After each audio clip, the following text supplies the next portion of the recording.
कालच राज्यपालांचं अभिभाषण झालं आणि या राज्यपालांच्या अभिभाषणामध्ये शेतकऱ्यांच्या कर्जमुक्तीबद्दल शब्द देखील काढला गेला नाही। अर्थसंकल्पीय अधिवेशनामध्ये आम्हाला अपेक्षा आहे की राज्य सरकार ह्याची घोषणा करेल, परंतु एका बाजूला घोषणा करण्याची शक्यता असताना विशेषतः शेतकऱ्यांमध्ये एक अस्थिरतेचे वातावरण आता निर्माण झालेलं आहे। अवकाळी पावसामुळे आपण आणि त्या बघितलं असेल की अनेक भागांमध्ये मोठ्या प्रमाणावरती पिकाचं नुकसान होताना आपल्याला पाहायला मिळतोय। काही ठिकाणी जे गार पडलेले आहेत त्यामुळे पण देखील पिकाचं मोठ्या प्रमाणात नुकसान होतोय। एवढंच नाही, तो रोडॅप ज्याला आपण म्हणतो, जी ही योजना आहे की ज्यामध्ये निर्यात करणाऱ्याला जे सवलती दिले जातात या देशाच्या शेतकऱ्यांना किंवा असलेल्या जे काही छोटे छोटे लघु उद्योग करणार आहेत ते 50% पेक्षा कमी करण्याचा घात केंद्र आणि राज्य सरकारने केल्यामुळे आज कांदा निर्यातीवरती मोठ्या प्रमाणावरती परिणाम झालेले आहेत। कांदा असलेल्या शेतकऱ्यांवरती आघात झालेले आहेत। त्याच्यावरती प्रक्रिया करणारे जे उद्योग आहे हे बंद होण्याच्या मार्गावरती पडतील का? एका बाजूला फ्री ट्रेडच्या नावाखाली युरोपियन कंट्रींबरोबर करार करून घेऊन त्यांची आयात असलेल्या शेतकऱ्यांना मदत करून त्यांचा माल आयात करायचा, त्याची ही प्रक्रिया सुरुवात झाली आहे का असा प्रश्न या निमित्ताने निर्माण होतोय। आजच आझाद मैदानवरती काही शेतकरी आम्हाला भेटलेत। आताही आमचा शिष्टमंडळ त्यांना इकडे भेटला आणि त्यांनी हा विषय आमच्याकडे मांडण्याचं काम केलेलं आहे आणि म्हणून स्थगनाच्या माध्यमातून सभागृहामध्ये हा आम्ही विषय मांडणार आहोत की शेतकऱ्यांना निव्वळ फक्त तोंडावरती पाणी पुसण्याचं काम हे सरकार करतायत आणि ही निर्यातीची जी रोडॅपची जी योजना होती ती सवलत त्यांना परत मिळाली पाहिजे अशी आग्रही मागणी आम्ही एका बाजूला करणार आहोत। एका बाजूला हा अर्थसंकल्पीय अधिवेशनात होत असताना शेतकऱ्यांना कर्जमुक्ती मिळेल अशी अपेक्षा होत असताना 77,000 पेक्षा जास्त कोटी, 1000 कोटीपेक्षा जास्त बिलं हे MMRDA, PWD, ग्रामविकास खात्याचे लोकांचे बिलं थकवलेले आहेत। आणि आजच सामनामध्ये तुम्ही बातमी ऐकली असेल की अनेक लोकांना ॲडव्हान्स चेक दिलेले आहेत आणि ते ॲडव्हान्स चेक वटलेले नाही आहे, त्याची तरतूद या अर्थसंकल्पीयमध्ये अधिवेशनामध्ये केलेली नाही। म्हणजे तुमची आम्ही तरतूद करतो पण तुम्ही ही कामाला सुरुवात करा। आणि कसं काम चाललं हे मी सांगायची गरज नाही। कशी समृद्धी मार्गावरती अटल सेतूमध्ये काय परिस्थिती आहे, पुणे मुंबईमध्ये जे हायवे तिकडे काय परिस्थिती आहे, MMRDAचे कसे पिलर्स पडत आहेत आणि म्हणून घाईघाईने असेही कामं करून घेण्याचा सपाटा हा सरकारने चालवले आहेत। ह्याच्याहीबद्दल जाब आम्ही विचारणार आहोत की 77,000 कोटी रुपयाची जी निधी ही कॉन्ट्रॅक्टरांना अद्यापही दिलेली नाही आहे, मग कुठच्या आधारावरती हे टेंडर काढले गेले आणि या टेंडरमध्ये कोणाचा हिस्सा होता, कोणी ॲडव्हान्स पैसे घेतलेले आहेत, कोणी ॲडव्हान्स दलाली केलेली आहेत, याहीबद्दलचा आवाज आम्ही विधान परिषद आणि विधानसभेमध्ये आम्ही मांडण्याचं काम आम्ही करणार आहोत।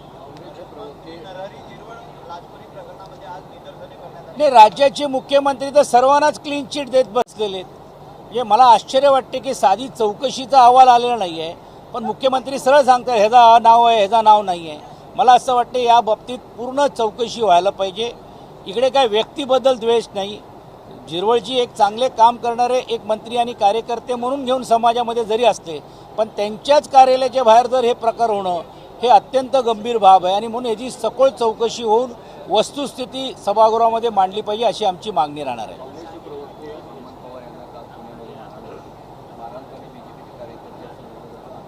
नाही, आमच्या विरुद्ध जो बोलेल त्याचा आम्ही आवाज बंद करू, केसेस घालू, जनसुरक्षाच्या कायद्याच्या अंतर्गत तुम्हाला आत घालू आणि नाही ऐकलं तर तुम्हाला आम्ही अशा प्रकारे मारहाण करू। मला असं वाटते ह्याचा आम्ही निषेध करतो आणि तातडीने या सर्व संबंधित लोकांवरती कारवाई व्हायला पाहिजे अशी आम्ही मागणी करतो। एकनाथ शिंदेंनी तीर्थ योजना सुरू केली होती ज्येष्ठ नागरिकांसाठी, मात्र ती आता बंद करण्यात आली आहे। या सरकारकडून अजून एक योजना बंद करण्यात आली आहे। एक राज्याचा मुख्यमंत्री तो मुख्यमंत्री असतो। आता असं झालेलं आहे की मुख्यमंत्री पद गेल्यानंतर त्यांच्या योजना पण जात आहेत। आम्ही शिवभोजनसारखी चांगली योजना आणली होती, त्याला या सरकारने बंद करण्याचं काम केलेलं आहे। तसंच आता गेल्या वेळीचे मुख्यमंत्र्यांनी काही योजना आणली चांगल्या असतील म्हणजे त्याला आम्ही टीकेला आरोप करत नाही, मग का ते योजना बंद झाले? असं आहे की या योजनाला ना डोका होता, ना हात होते, ना पाय होते। सरसकट घोषणा या योजनेच्या झाल्यामुळे आज ही परिस्थिती झालेली आहे.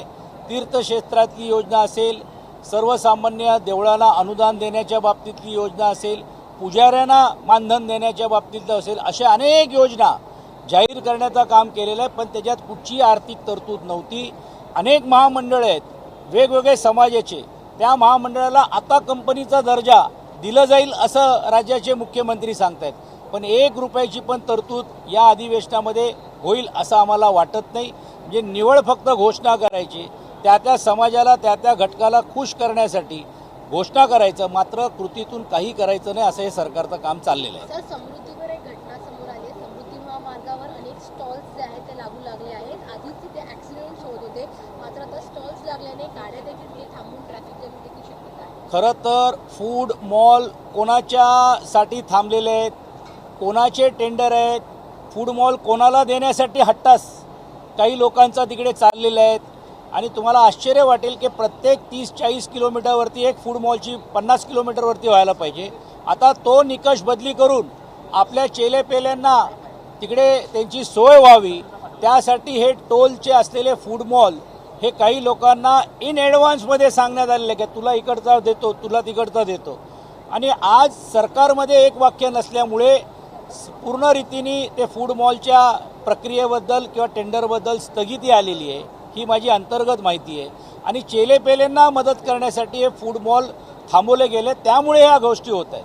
आता सर्वसामान्य लोक का थांबत आहेत? कारण तिकडे साधा वॉशरूम नाही, तिकडे काय जे नागरिक सुविधा पाहिजे, एवढ्या मोठ्या अंतरावरती पाणी जर पाहिजे असेल, कोणाला चहा घ्यायची असेल किंवा थोडा विश्रांती करायची असेल, तरी देखील दुर्दैवाने ती सोय नसल्यामुळेच हे स्टॉल वाढत चाललेले आहेत आणि लोकांचा जीव धोक्यात आणण्याचं काम या सरकारच्या चुकीमुळे होतं आहे. जलगांव में एक मामला सामने आया है कि तकरीबन 2017 करोड़ की अनियमितता है बीमा, फसल बीमा को लेकर। केला जो फसल है उसका बड़ा क्षेत्र दिखाया गया और बीमा के लिए अप्लाई किया गया, लेकिन मूल रूप से वहाँ पे वो फसल थी ही नहीं। सैटेलाइट इमेज से वो पता चला, कृषि विभाग ने कार्रवाई भी कुछ इनिशिएट की है। बहुत बड़ी अनियमितता फसल बीमा को लेकर, खुद शिवसेना ने भी कभी इसको लेकर बड़ा आंदोलन किया। एक स्कैंडल चालू है पूरे इस राज्य में कि ऐसे दलाल लोग घूम रहे कि जो गवर्नमेंट की अनेक योजना की स्कीम प्रैक्टिकली या एग्जीक्यूशन न होने के बावजूद भी उस पैसे मिलाकर देने का काम किया जाता है। और ये घटना जब गए 2 महीने पहले हमारे सामने आई, इसके बारे में हमारे वहाँ के स्थानिकों ने आंदोलन करने का काम किया।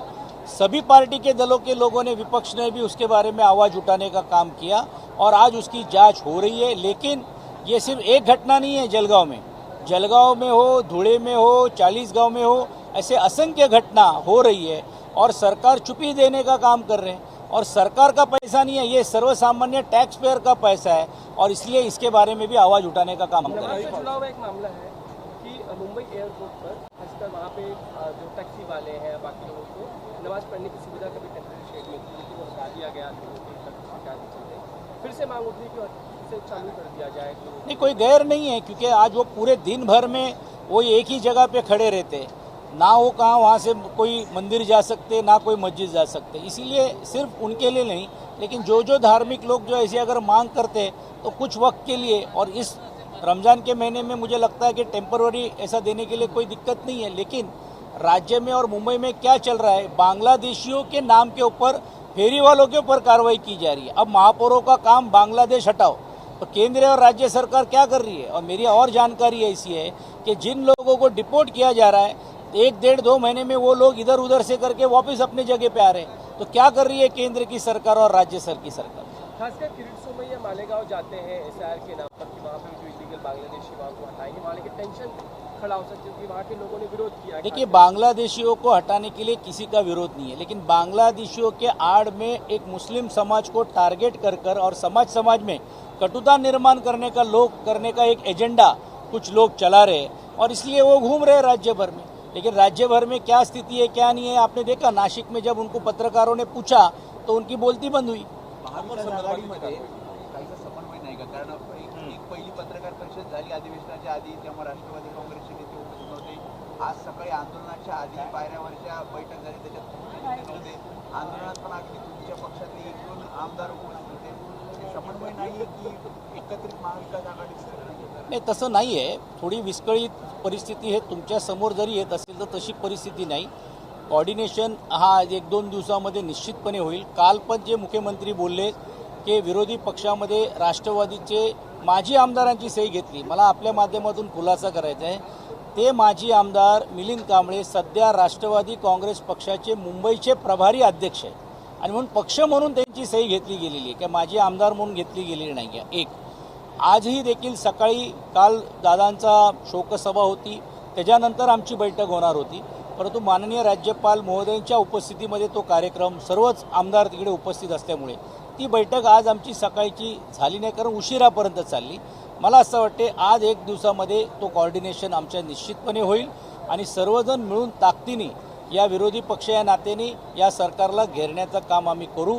तुम्ही बघता की विरोधी पक्षाचा आवाज बंद करण्याचं काम किंवा त्यांना डावलण्याचं काम विरोधी पक्षपद न देता हे करण्याचे एक सोयीनुसार सरकार प्रयत्न करतोय. आणि आम्हाला असा प्रश्न पडतोय की सरकार का घाबरतोय? एवढं बहुमत तुमच्याकडे, एवढे तुमच्याकडे नगराध्यक्ष झाले, जिल्हा परिषद सदस्यामध्ये तुमचा बहुमत आलं आहे, महानगरपालिका तुमच्या ताब्यात आहे, एवढं सर्व अलबेल असताना सरकार का नाही खुलेआम या पदाला पद देण्याचं काम करतायत? पण हे देणार नाही, कारण ह्यांना सर्वसामान्य माणसाचा आवाज बंद करायचा आहे, विरोधी पक्षांचा आवाज बंद करायचा आहे, पण ते आवाज ते बंद करू शकणार नाही. आणि म्हणून सभागृहामध्ये सर्व आम्ही एकत्रित रीतीने येऊन तुम्हाला 1-2 दिवसामध्ये दिसेल की सर्व प्रश्नाचा भडीमार करून या सरकारला घेरण्याचं काम आम्ही केल्याशिवाय राहणार नाही. पुण्यामध्ये आपण जर पाहिलं तर हनुमंत पवारजी काँग्रेसचे मी आत्ताच बोललो की हे निषेधार्थी गोष्ट आहे की एका बाजूला तुम्ही जर आमच्या विरुद्ध बोलला तर तुम्हाला सोशल मीडिया ॲक्टच्या अंतर्गत तुम्हाला आम्ही कारवाई करू, नाही झालं तर जनसुरक्षा कायद्याच्या अंतर्गत तुम्हाला आत घालू, आणि आता त्याच्या पलीकडे जाऊन तरी तुम्हाला काय करता आलं नाही. तर प्रवक्त्यांवरती असे जे हल्ले होत आहेत याचा अर्थ असा आहे की एका पक्षाचा आवाज दाबण्याचा प्रयत्न होतोय. आम्ही निव्वळ याचा निषेध करत नाही, तर विधान परिषदमध्ये आणि सभेमध्ये कायदा सुव्यवस्थेचा प्रश्नाच्या वेळी पण देखील सरकारला आम्ही जाब विचारल्याशिवाय राहणार. मुंबई शहरामध्ये राहणारे जो चाळकरी वर्ग आहे त्यांना मुंबई महानगरपालिकेकडून भूर्दंड भरावा लागणार आहे.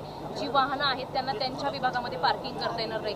त्यात मुंबई महानगरपालिकेची पार्किंगची सुविधा देखील तितकीशी चांगली नाही. कसं पाहता याकडे? मुंबई महानगरपालिकेच्या ज्या पार्किंगची व्यवस्था केलेली आहे ते टेंडर देऊन प्रायव्हेट लोकांना दिलेले आहेत. म्हणजे मुळामध्ये मुंबईतल्या चाळीमध्ये ही पहिली सुविधा ही आज नाही, चाळ्या हे आज नाही, पहिल्या वर्षानुवर्ष आहे.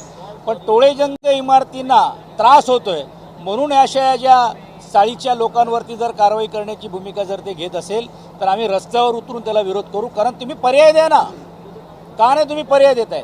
बिर्डी चाळीमध्ये डिलाय रोडमध्ये एकाच एक पार्किंग वरळीमध्ये दिली जाते, पण लोअर डिलाय रोडमध्ये बिर्डी चाळीच्या योजनेमध्ये महानगरपालिका परवानगी देत नाही, सरकार निर्णय घेत नाही.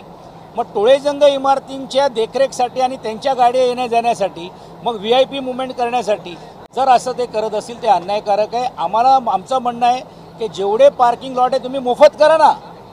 तिकडे मोफत केले जात नाही, तिकडे पैसे भरावे लागतात. आणि सर्वसामान्य लोक जाऊ शकतात का तिकडे?